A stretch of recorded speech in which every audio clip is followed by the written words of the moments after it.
I'm Maren Turner, and I'm Executive Director of Freedom Now.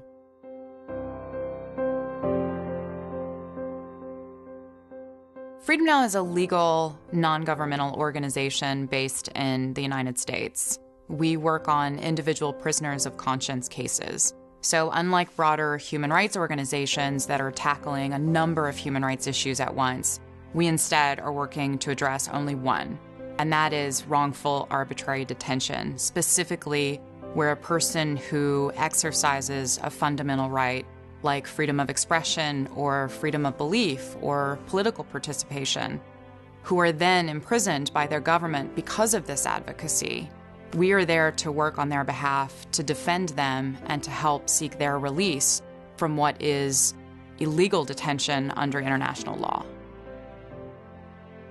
One story that really illustrates Freedom Now's work and success is the story of Louis Medjo, a journalist imprisoned in the West African country of Cameroon after he printed an article that was critical of the Cameroonian government.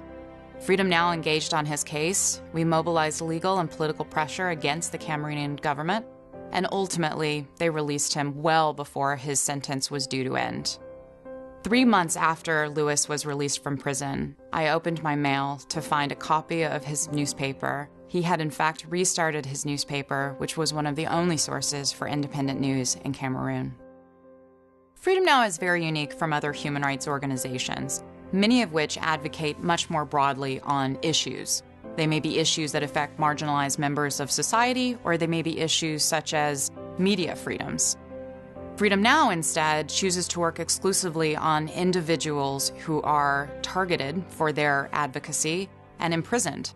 We believe the best contribution we can make to these individuals and to their societies is to help free them from their wrongful imprisonment and return their voices back to their communities. When a government imprisons one of its own citizens as punishment for that citizen's exercise of a fundamental right, the consequences are great, not just for the individual who's taken away and held in a prison, often with deplorable conditions and with very little access to much-needed medical care, and the fact that their family members have lost, oftentimes their chief breadwinner. There's more at stake. The entire community is imperiled, their security at risk, and their progress put on hold because vital members of their community, change makers in their community, have been taken away from them. Arbitrary detention is a real threat to human rights and the rule of law. And with growing unrest unfolding in the world today, it shows no sign of abating. Freedom Now addresses arbitrary detention. And to meet this growing unrest and this need for our services, we will continue to work on behalf of individuals who've been wrongly imprisoned. But to do that, to help provide for individuals who desperately need their freedom, we need your help now.